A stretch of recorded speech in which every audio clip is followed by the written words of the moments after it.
I want to talk real quick about appeals. What is an appeal? Let's say you go to trial on a case, right? Where there's an issue you're arguing on a particular case. Now this applies for both civil trials and criminal trials. But let's say you go to trial and you lose. Let's say this is a criminal case and you lose, you get found guilty, and you get sentenced to 5 years in prison.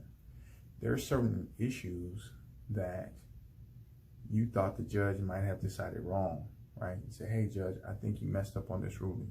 So I'm gonna appeal that, and I'm gonna have a higher court, which most times is the Court of Appeals, argue that issue. And if the Court of Appeals decides on the issue, either side can take it to the next level, which is either the Supreme Court or in Texas, the Texas Court of Criminal Appeals, if it's a criminal case. But don't get caught up in all that. The main thing is there's legal issues that get decided in trial, and the judge is the one who is the referee on that. And if you feel like the issue was decided wrongfully, you have another bite at the apple. You can argue a legal position. You make a legal argument as to why this was wrong. And there's so many different things that can come up regarding appeals. That's another bite at the apple.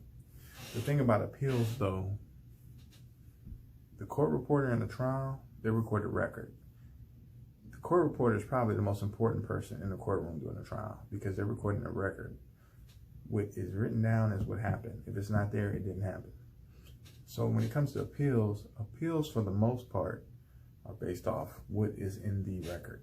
What is in the record, right? It comes down to that. What arguments were made, what arguments weren't made.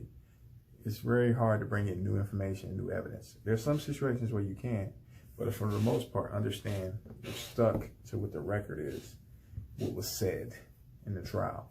That's why lawyers are always speaking and moving in a fashion and saying things in a fashion so that the court reporter can hear it, because it has to get on the record. The record is the most important thing happening in a trial, because if it's not recorded, it didn't happen. And the appeals court uses that record to help make their decisions along with the arguments that they're making at the appeal level. Regarding attorneys, some attorneys do both trial work and appeal work. Some attorneys only do appeal work, right? It just varies. So that's what an appeal is. It's another bite at the apple based off some legal arguments that you feel went wrong or the judge decided incorrectly. And so now it's another bite at the apple.